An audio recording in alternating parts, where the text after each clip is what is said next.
Você consegue imaginar uma série de documentos com mais de 200 anos, guardados em caixa de metal em Angola e que foram escondidos para Portugal e reapareceram 56 anos depois, praticamente em perfeito estado?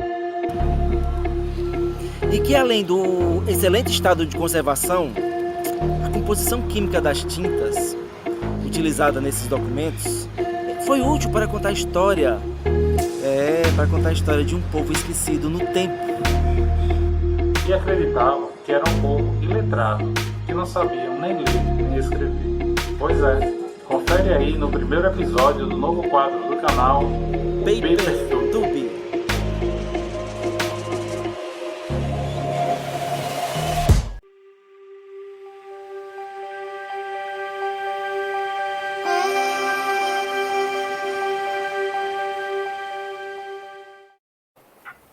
Salve, salve pessoal da biblioteca, tudo bom com vocês? Então, hoje nós vamos ter o primeiro episódio do que nós estamos chamando de PaperTube. Por que é que eu falo nós estamos chamando? Porque é uma atividade que eu estou desenvolvendo em parceria com meu grande colega de profissão, meu grande amigo Cláudio Galvino, não é isso, Cláudio? Salve, salve pessoal da biblioteca! Tudo bom com vocês? Então, hoje nós vamos ter as nossas primeiras convidadas, não é isso, Cláudio? Exato. Temos como comentarista a nossa amiga e colega Rosilene Agapito, né?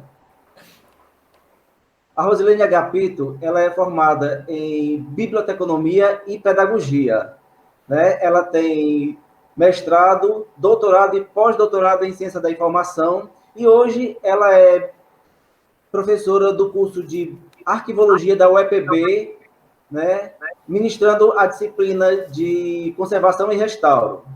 Não é isso, Rosilene?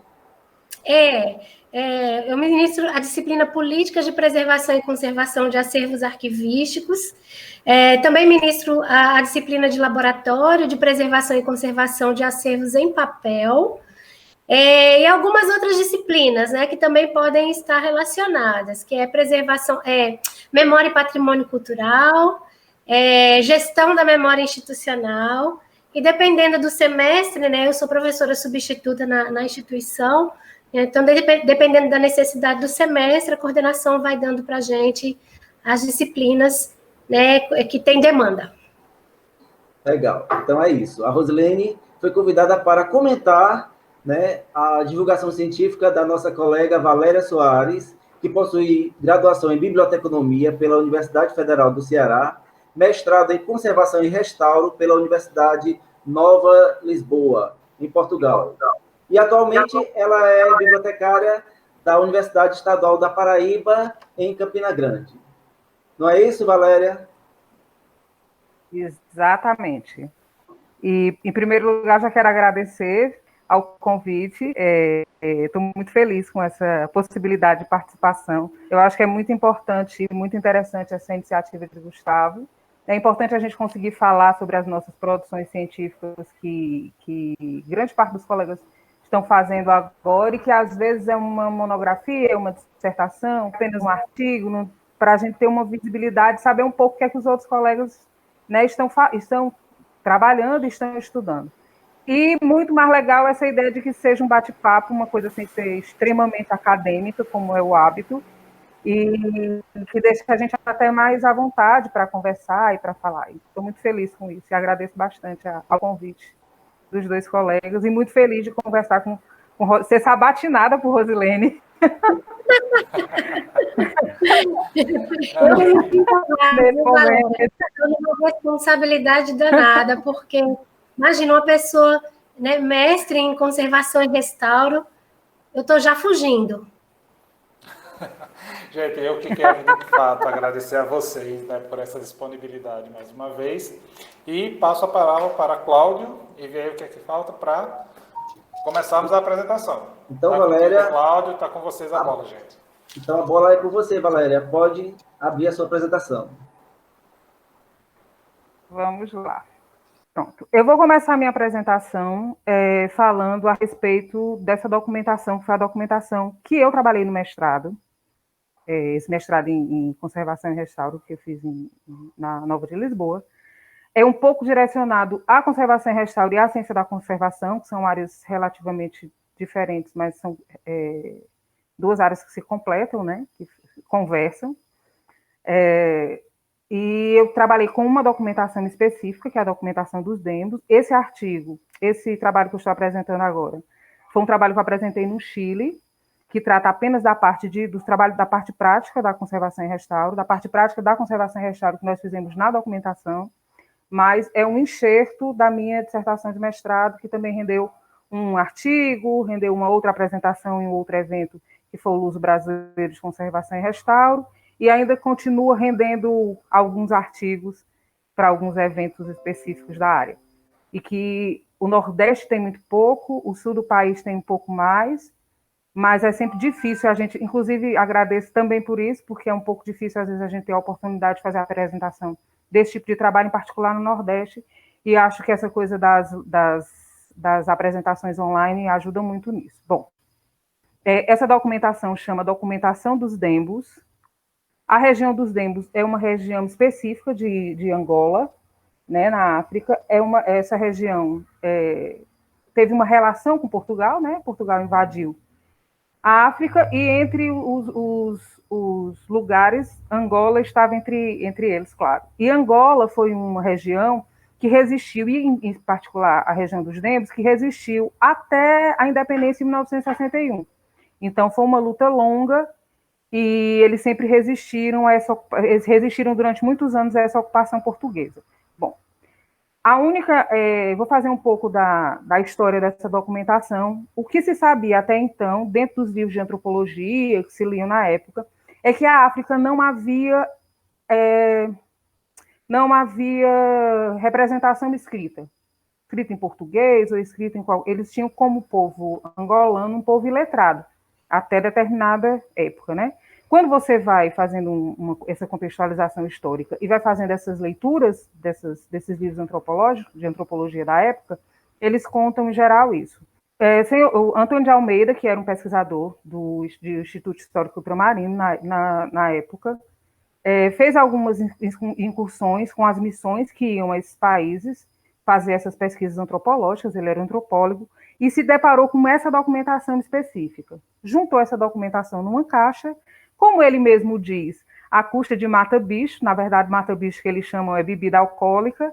Ele pegou essa documentação com a desculpa de que ia fazer o restauro e a conservação dessa documentação, e levou essa documentação para Portugal. Em 1938, ele faz um artigo sobre isso, e essa documentação some completamente. Até 1994, quando a filha dele encontra essa documentação e apresenta à professora Maria Emília Madeira Santos, ela se impressiona com essa documentação, porque ela mesmo diz num livro chamado África Monumenta, que a gente fala um pouco mais na frente, que essa documentação sequer era para existir, porque não se sabia que eles tinham escrita, há documentos dentro dessa documentação desde 1600, 1700, documentações escritas em português e em quimbundo, que era a língua oficial angolana, né, a língua das tribos angolanas. Então, ela se depara com essa documentação, se surpreende e começa a fazer um trabalho de oração. Em 2002,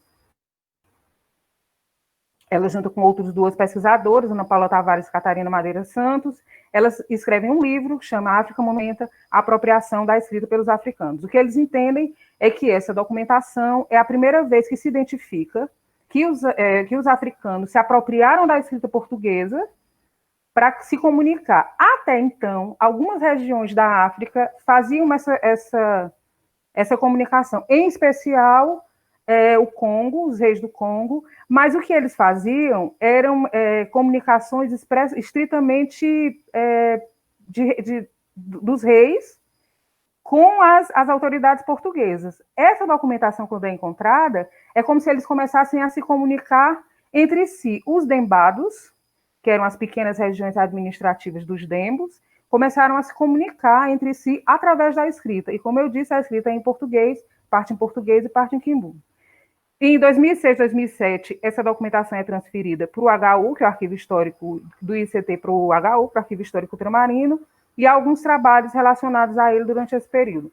Ele é guardado e começou a se pensar como é que se ia trabalhar nele, e em particular com relação à conservação e restauro.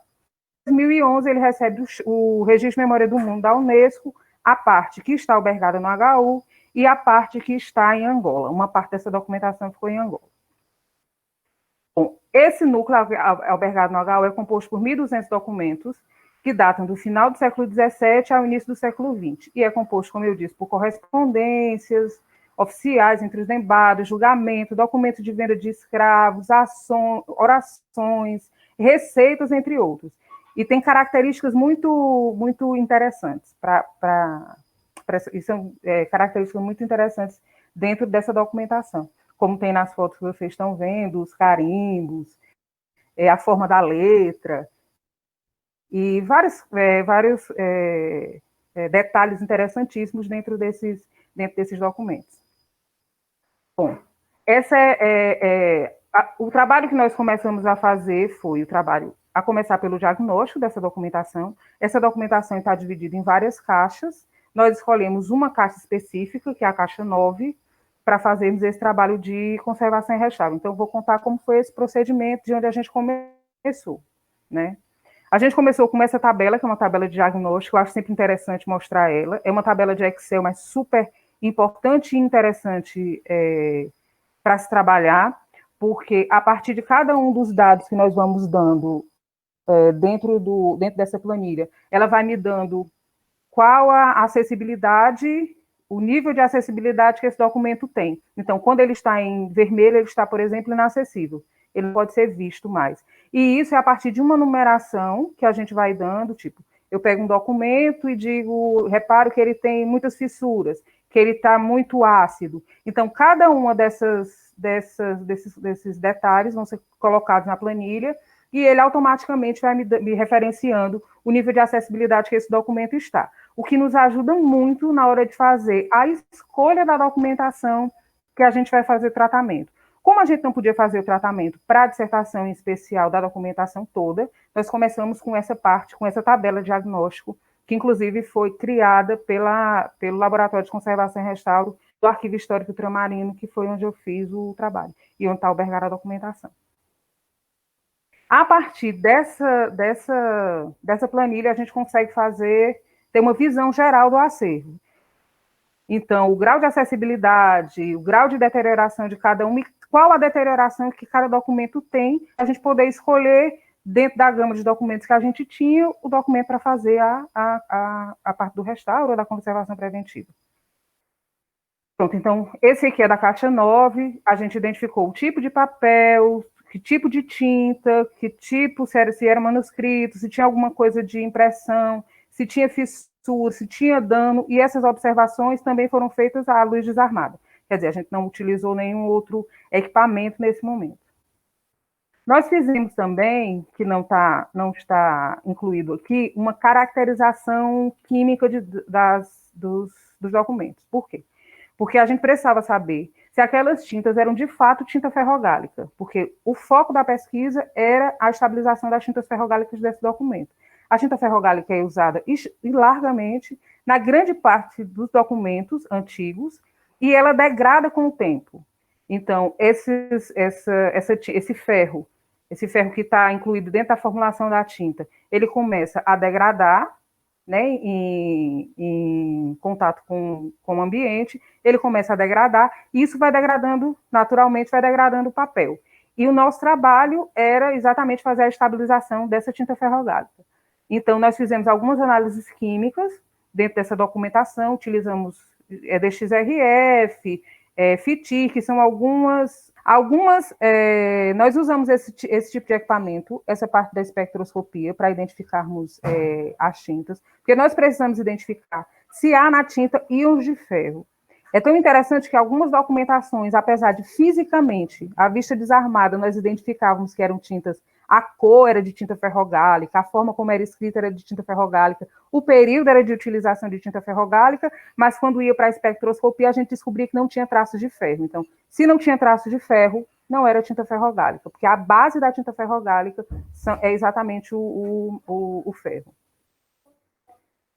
Então, aqui nós fizemos um estado da arte dos tratamentos de estabilização, para escolhermos o que fosse mais apropriado para aquela documentação.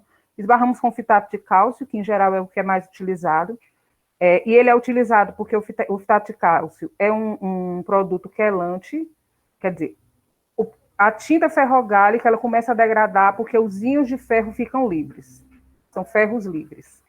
Então, o que acontece? Os íons de ferro ficam livres e esses íons de ferro começam a oxidar, começam a reagir junto com o oxigênio e começam a oxidar. E o que a gente precisava fazer? Até onde a gente sabia, até quando na minha pesquisa, o que se sabia é que, hoje já tem pesquisas que já contestam um pouco isso, mas o que acontece? O que a gente precisava fazer? A gente precisa quelar esses íons de ferro para ele parar de degradar. É aí que você consegue estabilizar. E o fitato de cálcio é um dos produtos que faz essa relação. Ele prende os íons de ferro e não permite mais que ele continue reagindo, então, fatalmente, ele não vai conseguir mais degradar. Então, nós escolhemos da documentação toda esses 3 documentos para fazer o tratamento. A primeira parte do tratamento foi uma umidificação, a umidificação do papel. A gente utiliza um equipamento que ele permite que o papel fique muito firme, né? Esse é feito com cano PVC, inclusive, foi feito no próprio laboratório. Essa umidificação precisa ser feita gradual, por quê? Porque dentro do papel, desse papel degradado, ele vai ter uma parte desse papel, dessa tinta e do papel, que é higroscópica, certo? Que reage ao papel. Na hora que você põe a água, ele reage à água, ele não aceita a água, e o que acumula água. Então, a gente precisa fazer uma umidificação gradual, porque corre o risco de, nesse processo, se você pegar esse papel e colocar ele direto dentro da água, ele quebre. Então, a gente vai fazendo uma umidificação gradual. Nós começamos com o umidificador ultrassônico, que é como se fosse uma nuvem de água, que vai umidificando bem devagar, bem gradualmente, prestando atenção sempre no pH da água, porque corre sempre o risco de aumentar muito o pH, e o pH, quando aumenta, causa a hidrólise ácida, e ela faz com que degrade mais o papel. Depois, nós começamos a fazer com etanol também, né, para fazer essa... Então, a gente fez etanol a 50%, 50% etanol, 50% água, depois a 70%, 70% de água, 70% de álcool e 30% de água, e depois 100% de etanol. Depois disso, a gente dá um banho no papel, dá um banho no documento com água corrente. Esse primeiro banho é para tirar as impurezas do papel, não está exatamente relacionada à estabilização, mas para fazer uma limpeza geral, para que o processo ele não degrade também, ou não manche o papel. Então, a gente faz esse banho em água corrente. Depois, a gente faz o banho no fitato de cálcio, e a amônia, que a amônia a gente, dependendo da quantidade de amônia, a gente vai acompanhando o pH. Em geral, a gente consegue acompanhar o pH, tem que fazer o acompanhamento do pH em todo o processo, durante todo o processo. E, por último, a gente dá o banho de bicarbonato de cálcio. Esse é o que garante o que garante a desacidificação. Então, ele funciona como desacidificador do papel, né? Em geral, os papéis antigos são bastante ácidos. Em seguida, a gente faz a aplicação de gelatina. Essa aplicação de gelatina é para reforçar esse papel, óbvio, já passou pela água, já passou pelo processo de acidez, então a gente faz essa aplicação de gelatina, e para fazer alguns pequenos consertos, por exemplo, tem um furo, a gente aproveita a aplicação de gelatina e já faz essa consolidação das lacunas. Quem trabalha com conservação e restauro sabe que documentos antigos, em geral, a gente usa papel japonês, é o que é utilizado. Depois disso, a gente vai para o processo de secagem. usa-se papel borrão e usa-se papel borrão, coloca-se o documento no meio, fecha-se e deixa, acho que nós deixamos, se eu não me engano, por 2, 3 dias para haver a secagem completa e depois ele já está prontinho para ir para o seu lugarzinho, para ser guardado e acondicionado da melhor forma. Bom, esse foi o nosso processo de trabalho. Pronto. Deixa eu contar uma coisa sobre isso. Aí é uma pergunta. Conte-me. É uma pergunta, Gustavo.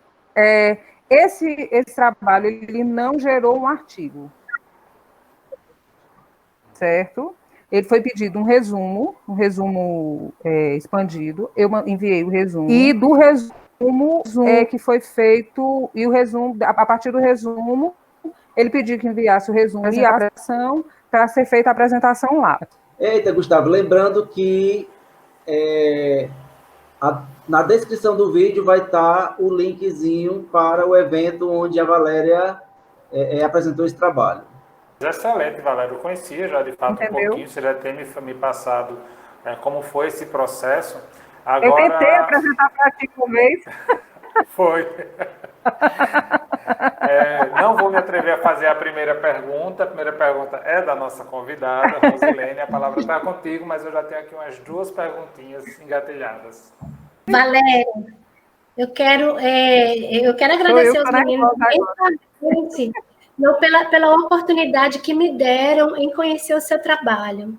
Eu fiquei muito encantada com a qualidade de seu trabalho, com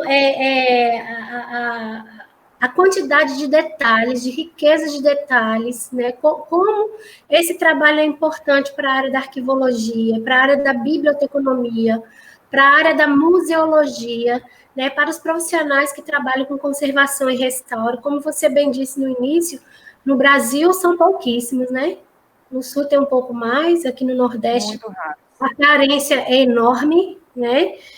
Eu, por exemplo, sou professora de conservação e restauro, mas eu não tenho formação em conservação e restauro, né? Então, trabalhar com conservação e restauro, eu não trabalho no serviço independente, porque é um conhecimento muito especializado, muito cheio de detalhes, muito cheio de riquezas, né? E eu acabo dando aula sobre isso, utilizando o laboratório da instituição, que é um trabalho que tem um espaço maravilhoso, tem um maquinário maravilhoso, né? Claro que também tem, né, as suas dificuldades, né? Porque não há instituição pública que não tenha as suas dificuldades, mas é um espaço muito bacana para que os alunos possam entender e se encantar por essa área. Então, eu acho que essa é a minha missão dentro da Universidade Estadual da Paraíba, enquanto professora substituta, é fazer com que os alunos arquivistas, que eu trabalho no curso de arquivologia, se encantem por essa área e busquem conhecimento como você fez. Você foi lá para Portugal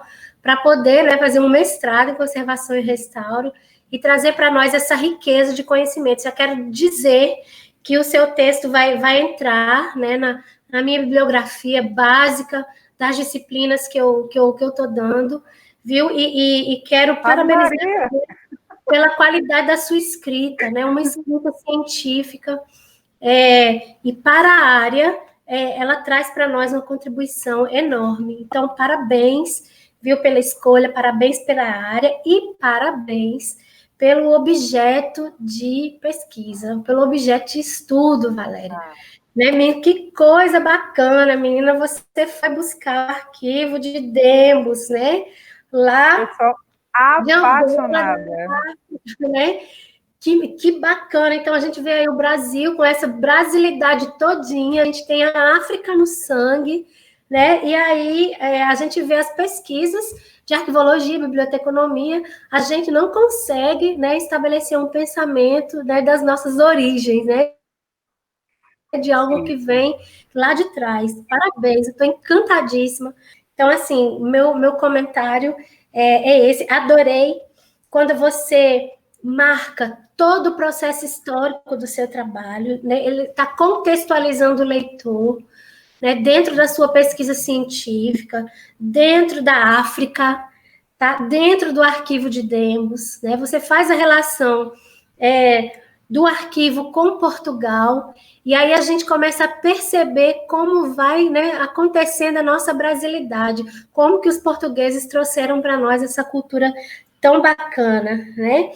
E aí, e o mais importante, né? O que é que você faz? É você tentar estudar essa documentação né, de pergaminhos de Caculo Cacaenda, né, por meio da caracterização das tintas, né, tentando retirar aí uma marca própria, né, para saber se esse arquivo tinha uma marca única, diferente das escritas das tintas europeias, né, e depois nas suas conclusões você disse que não há, né, mas para você chegar à conclusão que não havia, o trabalho que você fez, lindíssimo, né, inclusive o trabalho de química, e isso, né, porque a pessoa que está assistindo aí do outro lado, né, é muito importante que a pessoa saiba, vou enfatizar aqui bastante a fala de Valéria, né, o papel, que ele tem valor de prova, ele tem valor de estudo, né, então o papel, seja ele livro, seja ele documento, então ele vive muitos e muitos e muitos anos, então para que ele tenha uma vida bem longa,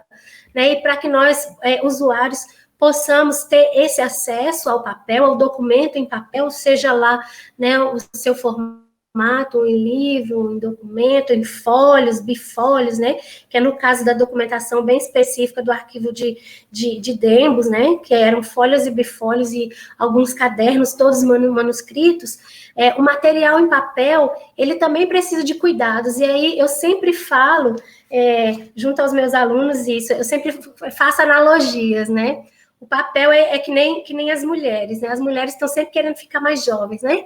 Hoje as mulheres chegam aos 60 anos, super lindas, maravilhosas, né? E a gente percebe todo o cuidado com a pele, com os cremes, com o rosto, com a água, com a ambientação, com o sol, para que as mulheres possam hoje, na contemporaneidade, chegar aos 60 anos lindíssimas como elas chegam hoje, né?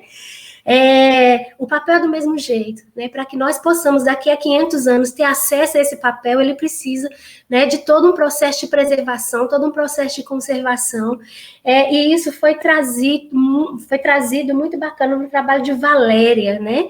Então, esse trabalho de preservação, trabalho de conservação que Valéria coloca para nós, ele é muito importante para que a beleza desse papel possa ser acessada daqui a muitos e muitos anos. Costumo também fazer a analogia que nós, profissionais de preservação e conservação, nós somos os médicos do papel, né? Nós fazemos, quando a gente recebe um papel, um laboratório, para poder fazer o tratamento que Valéria fez, né? O papel e a pessoa que leva o papel, né? O arquivo, né? A instituição, a gente já vai receber todo paramentado, né? A gente já recebe com óculos de proteção, com luva descartável, com touca descartável, a gente já recebe com jaleco, a gente já recebe com máscara, né? E a gente vai receber aquele documento e a gente vai fazer exatamente o que Valéria fez, que foi todo um processo de diagnóstico, né? E aí ela diagnosticou o que a Caixa 9, né? Todos os documentos da Caixa 9 tinham, né? E foi lindo esse diagnóstico. Aliás, do arquivo, né? Você fala, né, da necessidade do diagnóstico do arquivo inteiro, mas o diagnóstico de danos que você fez, né? Oi, Valéria. São várias caixas. Ele está dividido em várias caixas. E a primeira coisa que foi feita com essa documentação foi se iniciou um diagnóstico dessa documentação. Mas uma das primeiras pessoas a trabalhar com essa documentação foi exatamente no meu mestrado. Então, o tratamento a gente começou a fazer a partir daí. Então, já haviam outras caixas, nós escolhemos a caixa 9, porque eles separaram os documentos que estavam no África Monumenta, no livro, que estavam descritos no livro, então facilitou até, porque no livro eles estão transcritos, então facilitou para a gente, inclusive, acompanhar a história daqueles documentos. Só mais uma parte. Essa coisa, quando você fala da tinta, tem uma questão muito, muito interessante, em especial sobre a tinta ferrogálica. Antes da tinta ferrogálica, a tinta que se usava o que se usava para se assinar documentos era uma tinta de carvão, e ela podia ser apagada. A tinta ferrogálica veio exatamente para cobrir essa questão, de você poder não apagar aquela tinta. Por isso que ela está em grande parte dos documentos. Até no documento de independência americano, ele é escrito com tinta ferrogálica. A tinta ferrogálica foi uma tinta muito importante durante um grande período da história. Então, nós temos documentos em tinta ferrogálica também, e uma das funções dele era exatamente essa, era ser uma tinta que você não pudesse apagar, porque a tinta de carvão você podia ir lá e apagar. Era só uma parte sobre a tinta. Uma coisa, eu sou encantada pela documentação e pela história das tintas também. Pois é, Valéria, e aí você como médica dos documentos, né, que eu digo, continuando a analogia, médica dos documentos, você faz o diagnóstico, a partir do diagnóstico você propõe um tratamento, exatamente como os nossos médicos, né?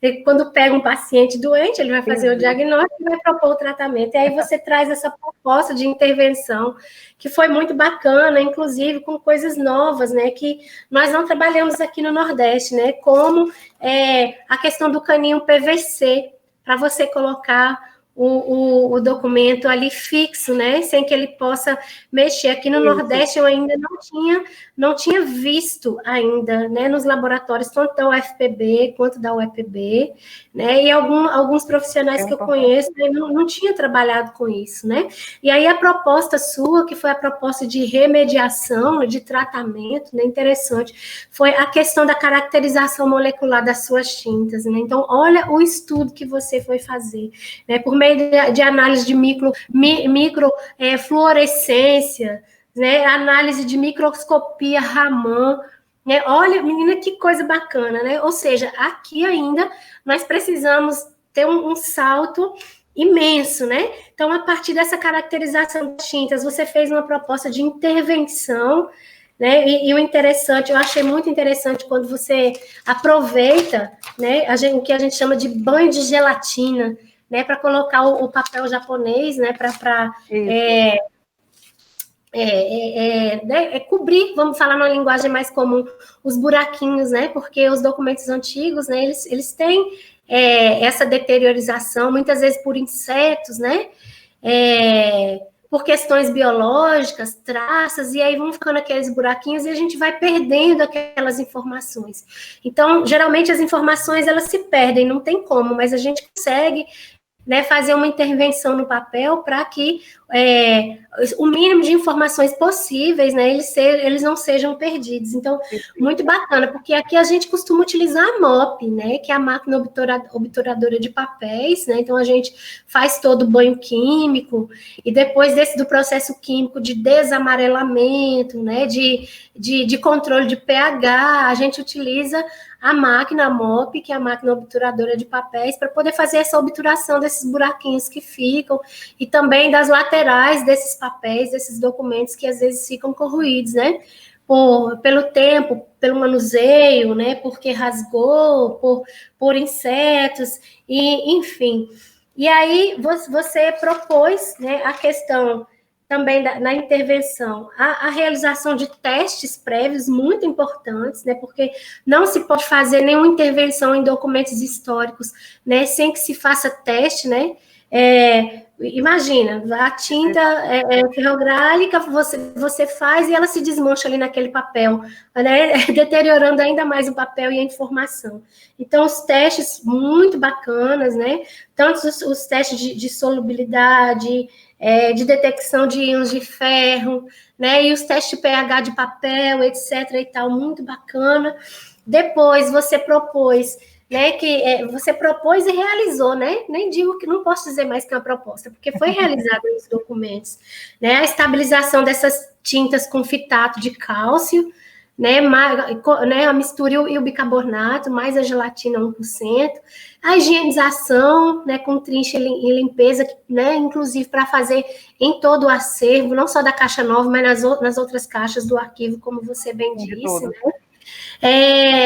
Os banhos químicos, que sempre devem estar interessante, a encolagem, que foi feita, né, com a gelatina, mas a gente utiliza em colagem também, né, que é uma substância que a gente passa, né, no documento, gente, para dar mais, para fortificar mais, né, a fibra do papel, né, a planificação, né, o ensanduichamento, que é para poder a questão da secagem, como você colocou, né, e depois se preocupou com o acondicionamento, né, com as capilhas acid free, né, propôs a digitalização do acervo por questão de acesso, né, porque já é um material restaurado, então, realmente, para que esse acesso, né, as pessoas possam ter mais acesso, enfim, e você propôs também a totalidade do tratamento do arquivo como um todo, né, para que todo esse trabalho lindo possa ficar acessível para nós, tá? Então,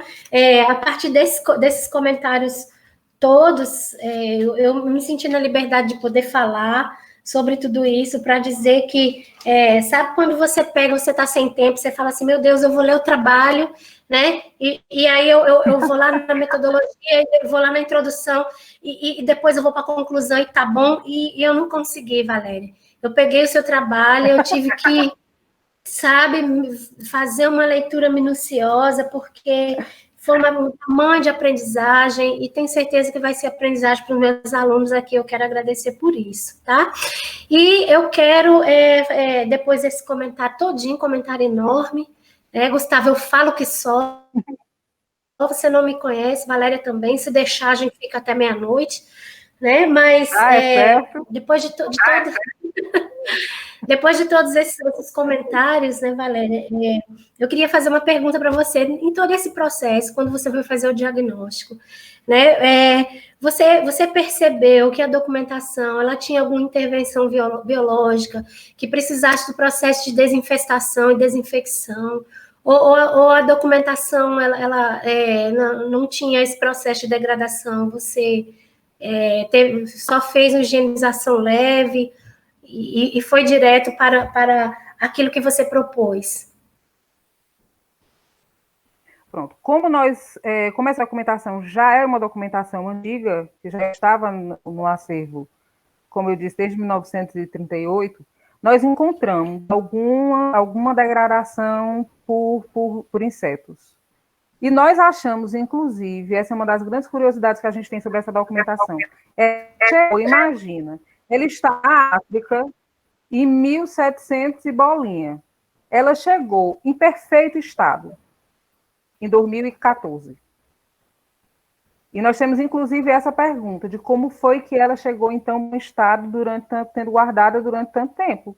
Né? Outros documentos não estão no mesmo estado. E essa degradação, por exemplo, por bicho, ela se deu dentro do que a gente acha, não posso afirmar porque não tem estudo sobre isso, aconteceu já com ela em Portugal. Então, ela veio da África para cá completamente intacta. E ela permaneceu intacta durante muito tempo. Então, a gente detectou, sim, principalmente porque depois que eu concluí esse trabalho, o mestrado lá, a gente faz um estágio, então eu estava fazendo o estágio no arquivo histórico. Dessa documentação eu não trato na dissertação, mas eu tratei a última caixa, que ainda não tinha sido aberta. Nessa a gente encontrou mesmo, um pouco mais desse tipo de degradação. Tipo, o papel estava todo destruído mesmo e a gente concluiu, claro, sem nenhuma pesquisa, a gente concluiu que tinha sido já dentro do arquivo histórico. Nesse leve trás, em algum momento ficou mal acondicionado no lugar que deu acesso a esse tipo de bichinho e de degradação. Mas na documentação que eu trabalhei, pouquíssima coisa. Ô, Valéria. Então, eu quero agradecer a Rosilene, estou aqui cheia de perna, como diz na minha terra. Pode ficar, pernas e braços e orelhas e cabeças, pode ficar, porque eu acho que essa é a grandeza desse trabalho de Gustavo e de Cláudio, sabe, Valéria? Da gente descobrir trabalhos que a gente possa trabalhar fugindo. Porque geralmente, quando a gente é professora universitária, a gente vai pegar o quê? Os trabalhos clássicos, os nomes conhecidos na área, né? E às vezes tem tanto trabalho bom que a gente não conhece as pessoas, que a gente pode estar citando, pode estar trabalhando dentro da universidade, pode estar refletindo, e a gente não conhece, né? E aí, para mim, eu não conheci o seu trabalho, e agora eu conheço, e eu vou dizer, viu? Olha, seu trabalho, aqui na minha opinião, ele é muito melhor do que muito trabalho de muita gente conhecida. Então, para mim foi fantástico assim a análise. Porque você juntou não só as questões biológicas, químicas necessárias para a área de preservação, conservação e restauro, porque esse profissional, Valéria, né, como você bem sabe, você mais do que nunca, né, não é apenas a pessoa que trabalha na biblioteca, a pessoa que trabalha no arquivo, você vai lá, faz uma prática, você aprende. Não, é conhecimento muito especializado. E muito interdisciplinar, tá? É muito na área de química, é muito na área de física também, é muito na área de biologia, tá? É muito na área de geografia, porque, por exemplo, controle ambiental é fantástico, né? Eu estou impressionada, como você disse, essa documentação chegou, né, a essa data desse jeito, e não está tão degradado como deveria estar, sem haver um controle ambiental. E aí a gente vai pegando as questões do arquivo ambiental, por exemplo, quando você vê conservação e restauro e preservação em países tropicais, de climas tropicais, né, que é diferente de climas europeus. E é diferente. Por exemplo, né? Muito diferente. E aí, o que acontece nessa questão? São questões de estabilização, né, que a gente vai trabalhando diferenciadas, são ações diferenciadas. E um arquivo que foi para lá, que foi para cá, né, que teve um controle e chega hoje, né, nessa data. E o mundo ainda não tem conhecimento, porque eu acho que as pessoas, o mundo deveria ter conhecimento desse arquivo, né? Eu acho que você é um instrumento para isso. Nós achamos, porque a gente fez uma pesquisa, eu, para além da pesquisa de conservação e restauro, fiz essa pesquisa histórica, porque eu adoro também, é uma área que me encanta. E dentro dos livros, as identificações que a gente tem é que essa documentação era guardada dentro de caixas de ferro. Eita! A gente tem um primeiro momento em que a gente descobre que essa documentação existe, ela some completamente, ninguém se tinha mais referência sobre essa documentação, ela some completamente. E até Antônio de Almeida achar. Mas o registro que a gente tem nos livros é que essa documentação estava guardada dentro de caixas de ferro. Era como um tesouro para os reis ou para os dembos, que eram as pessoas os governantes dos dembos. Eles guardavam mesmo escondido esse negócio. Às vezes a gente descobriu dentro da existia isso, que talvez eles estivessem guardados em caixas de ferro. Eu quero ir lá, inclusive, descobrir isso. Pois é, uma documentação de resultado doutorado, saber. Uma documentação com tintas ferrográficas e em caixas de ferro, não sei como processo de oxidação, de hidrólise, não acabou com essa documentação. Não aconteceu. Olha, deixa eu dizer uma coisa aqui. Mas não aconteceu. A conversa de vocês duas está tão gostosa que eu estou até quase não querendo entrar no meio. Parece que sem querer a gente proporcionou um encontro que demorou, né? Aí sobre o que você falou, Valéria, que em Portugal, parece que o material se degradou em Portugal. Então, fica a pulga atrás da orelha. E como é que estão os documentos que ficaram em Angola? Tu não tem vontade de ir lá, não, ver isso? Eu vou lá ver. Mas a documentação que está em Angola está no Arquivo Nacional de Angola. É o tipo do comentário que não dá para deixar de fazer. Não se faz mais papel, não se faz mais tinta como antigamente. Que caramba, isso chegar lá. Porque querendo ou não, é sabido que o quanto mais você investe em materiais, né, você vai ter a redução ou a anulação de oxidação, hidrólise, o que for, qualquer tipo de degradação.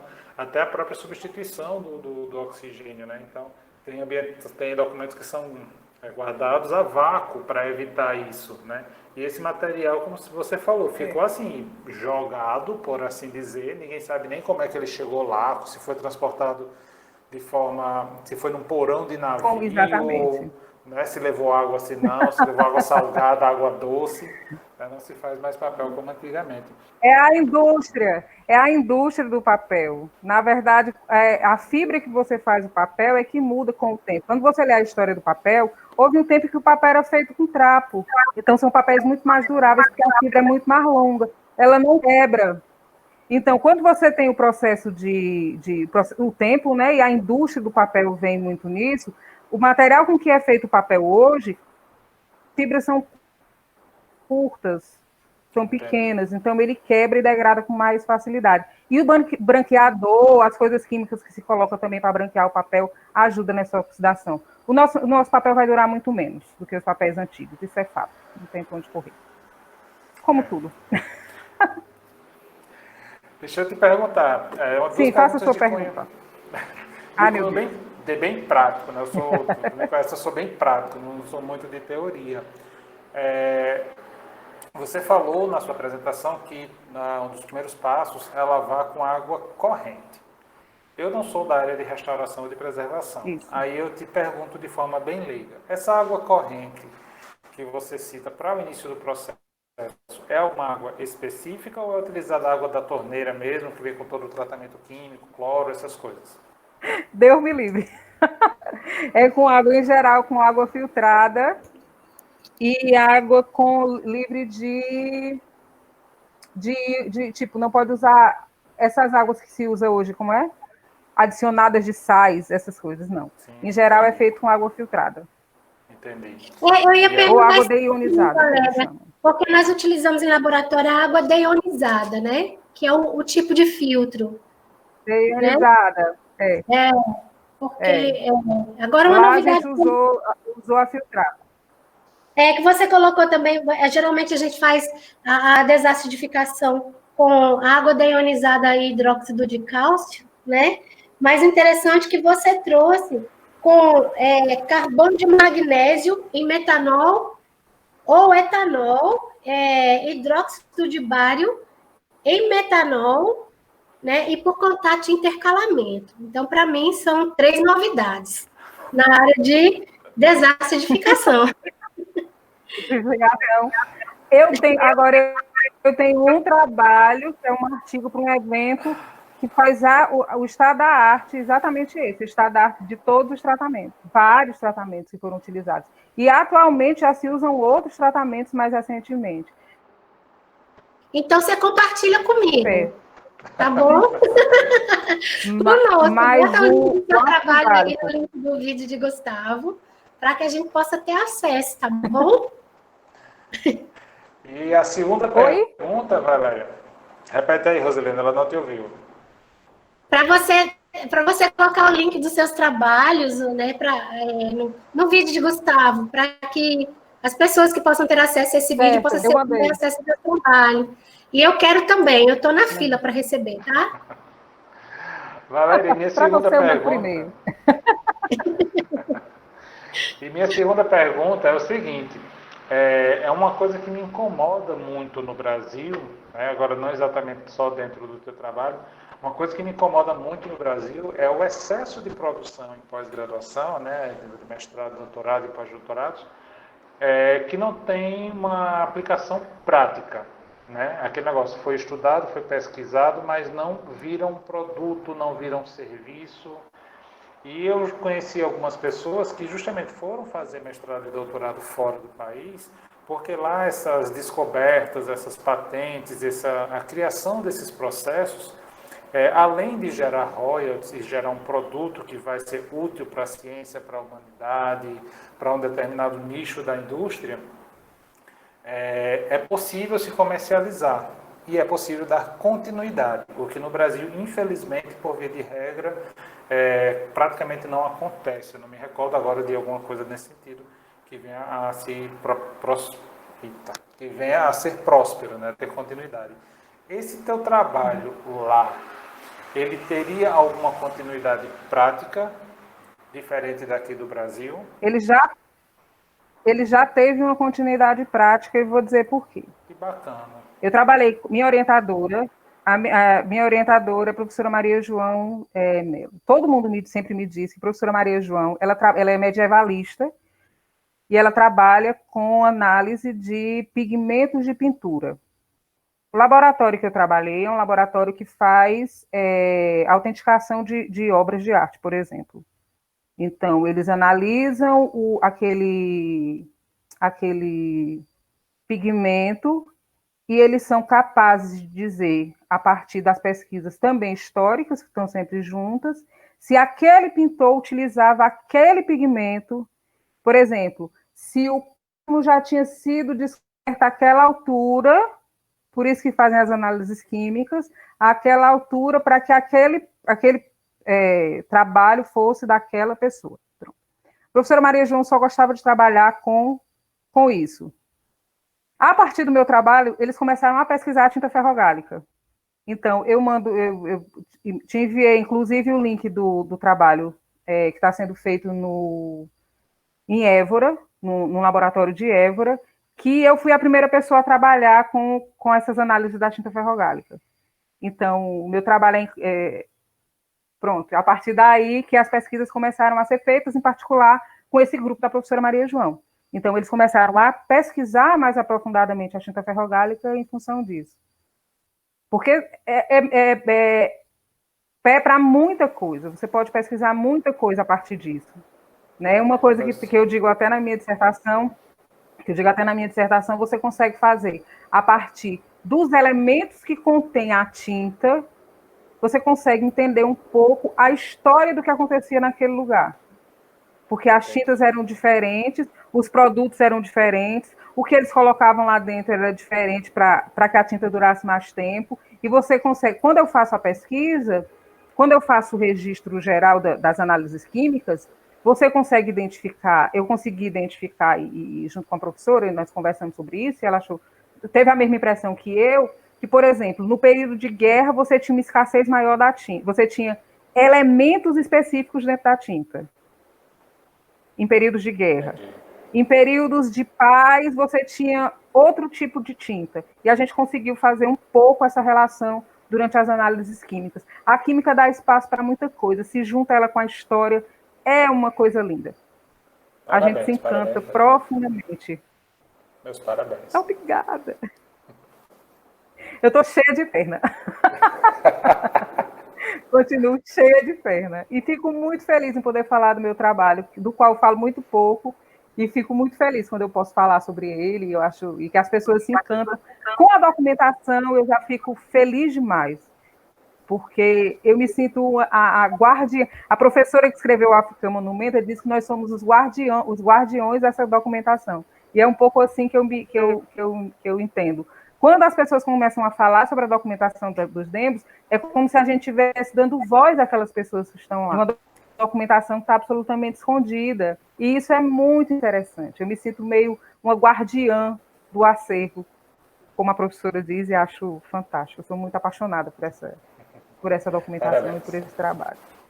Parabéns. Obrigada. Pergunta. Eu posso falar só uma última coisa? Pode falar 1000. Vamos ficar aqui até amanhã, gente. Ô, Valéria, eu quero fazer um convite a você, se você me permite. Daqui para o final do semestre, você fazer uma palestra para as minhas turmas da noite e a turma da manhã de políticas de preservação e conservação. Sobre isso, sobre o seu trabalho. Pronto, uma turma tem só 14 alunos, a outra tem mais um pouquinho, acho que tem 22.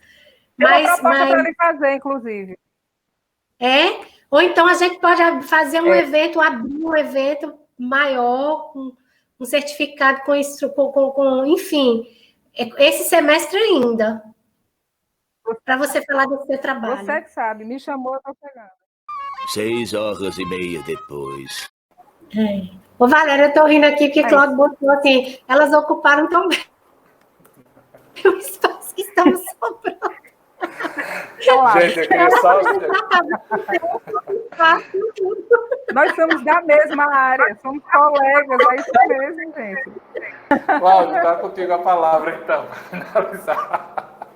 Gente, então, muito obrigado a vocês duas, muito obrigado a Valéria. Eu fiquei, apesar de ser amigão da Valéria de muito tempo, eu tive, agora com essa oportunidade da explanação dela, eu tive mais informação, mais acesso e vi o quão importante foi